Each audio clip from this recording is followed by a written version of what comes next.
अनुज ने आखिर 5 साल बाद आध्या को पढ़ाया तमीज का पाठ।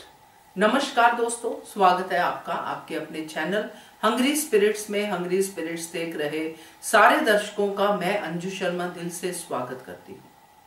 आज अनुज की पीड़ा देख के समझ में आ गया कि ये आध्या ने किस तरह से अनुज पे प्रेशर डाला हुआ है।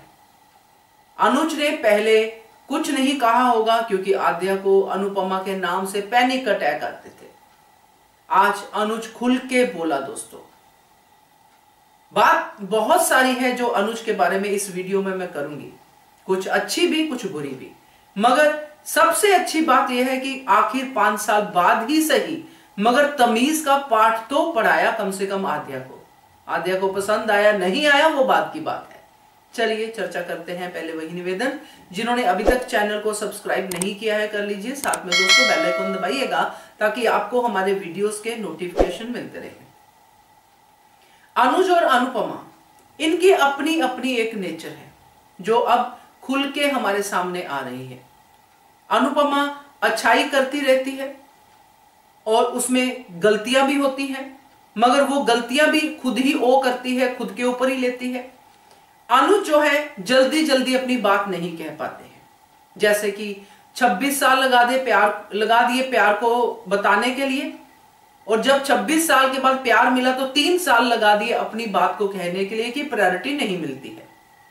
अब ये 5 साल लगा दिए आध्या को तमीज का पाठ पढ़ाने के लिए, जबकि ये तमीज का पाठ अनुज ने पहले ही शुरू कर देना था जब आध्या जो बदतमीजियां पहले करती आई होगी, जो हम मान के चलते हैं। जैसा कि कहा गया पैनिक अटैक आते हैं, आध्या बदतमीजियां करती है। आध्या ने पहले भी उस औरत करके बात की है, अनुपमा कह के बात की है।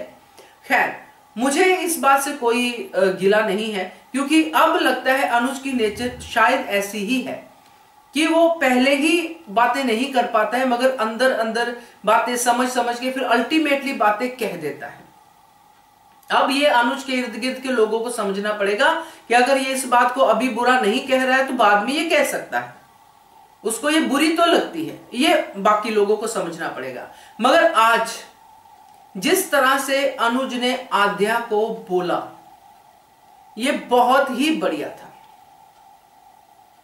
क्योंकि आज अनुज ने वो सारी बातें कही जो हम लोग कह रहे थे कि आध्या अपने पापा को इंसान ही नहीं समझती है।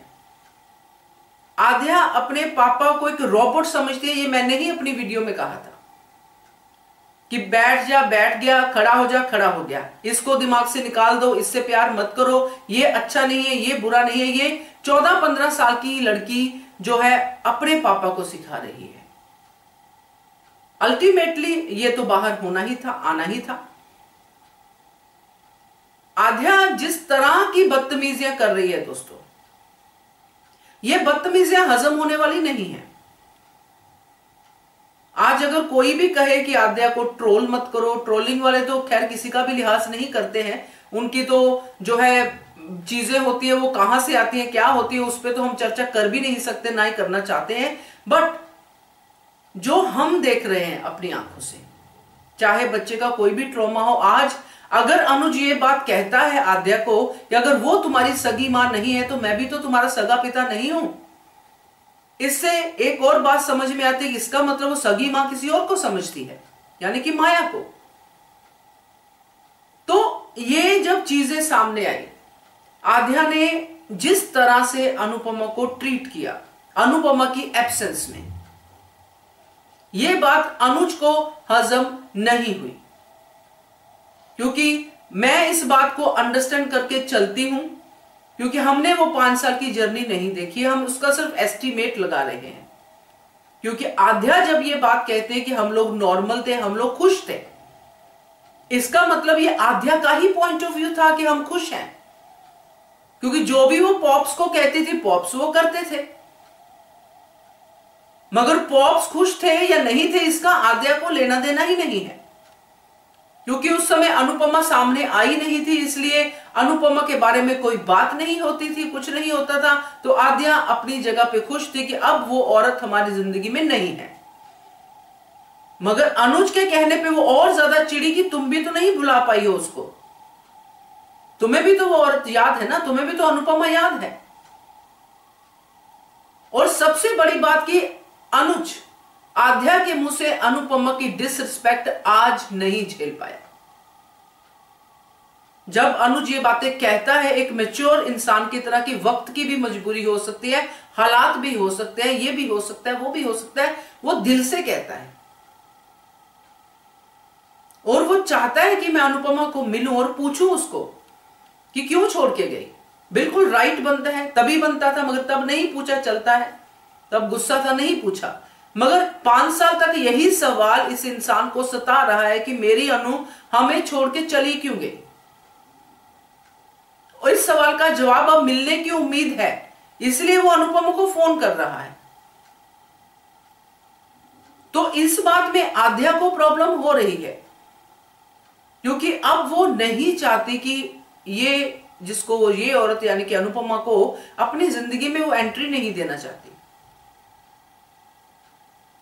तो ये सारी चीजें आज जिस तरह से अनुज ने हैंडल की हैं, मैं तो ये सोचती हूं कि अगर ये हल्के हल्के तरीके से भी पहले हैंडल करते, जैसे कि मैंने अपनी वीडियोस में बहुत बार कहा है कि बीमारी का रूट कॉज पकड़ते, आद्या के दिल में जो नफरत थी उसको कम करने की कोशिश करते, तो आज आद्या इस तरह से नहीं फूटती और आज अनुज को इस तरह से आद्या पे आवाज नहीं उठानी पड़ती। अगर हल्की हल्की आवाजें भी उस तक पहुंचाते कि बेटा नहीं ऐसा नहीं है, उसको याद दिलाते कि तुम्हारी मम्मी ने तुम्हारे लिए किया क्या क्या है, ना कि उसके नहीं किया पे उसी को एज इट इज करते जाते, उस पर मरहम की जगह उसके ऊपर जो लिपापोती करते जाते, तो आज आद्या ऐसी नहीं आती। तो ये तमीज का पाठ चलो 5 साल बाद ही पढ़ाया तो सही। हम तो ये एक्सपेक्ट कर रहे थे कि अनुज बोलता क्यों नहीं आद्या को कुछ, क्यों उसके हाथ की कठपुतली बन के नाच रहा है। मगर आज आद्या उसी 5 साल की जर्नी का रिजल्ट है। गलती हुई है, मगर गलती होने के बाद बच्चे को कैसे संभाला जाता है, यह सबसे बड़ी सीख है इस सीरियल में। कि अगर बच्चा किसी बात से हर्ट हो रहा है, किसी बात को लेके उसको परेशानी हो रही है, तो उस बच्चे से उस बात को लेके कम से कम धीरे धीरे करके उसके दिमाग में पॉजिटिविटी भरो, ताकि उसके मन से वो नफरत खत्म हो। तो अब वो काम शायद अनुपमा करेगी अगर इनकी जिंदगी में आती है। मगर आज ये सीन देख के बहुत दुख हुआ। आद्या का ये कहना कि देखो हम दोनों रो रहे हैं, मुझे हैरानी इस बात की होती है कि जो इंसान आपके सामने है ही नहीं, जिस इंसान ने कोशिश भी नहीं की आपकी जिंदगी में आने की, आप उसी के ऊपर दोष बार बार दे दे के क्या साबित करना चाहते हो। अनुज के सामने अनुपमा आई तो अनुज ये सब बातें भूल गया, क्योंकि वो अपनी अनुपमा को जानता है। तब गुस्सा था, चीजें निकली हुआ, बट वो अनुपमा को जानता है कि जो आद्या कह रही है अनुपमा वैसी नहीं है। आद्या ने कहा अनुपमा मैनिपुलेटिव है, उसने आपको यूज किया, ये सब कह गई भाई आद्या। तो ये सब तो अनुज नहीं सुन पाएगा ना, क्योंकि उसको पता है यूज करने वाली होती तो जाती ही क्यों। इतनी करोड़ों की प्रॉपर्टी, इतना हैंडसम पति छोड़ के जाती क्यों, यूज करती वहां पे बैठ के। मगर अनुज को पता है कि उसकी अनुपमा ने उसको बिल्कुल भी यूज नहीं किया है। तो इस बात पे तो आद्या की क्लास बनती ही थी दोस्तों। मगर फिर कहूंगी कि बहुत देर बाद क्लास ली। अगर ये क्लास छोटे छोटे ट्यूटोरियल से पहले शुरू होती तो शायद आज इसका इफेक्ट थोड़ा कम होता। तो मेरा तो यही आज इस सीन पे पर्टिकुलर कहना है। बाकी आप लोग बताइएगा, आप लोगों ने भी पॉइंट्स बनाए होंगे अपने अपने, तो शेयर कीजिएगा। देखते रहिए channel hungry spirits. Thank you so much. Subscribe to our channel by clicking the subscribe button. Click the bell button and enjoy the latest uploads from our channel.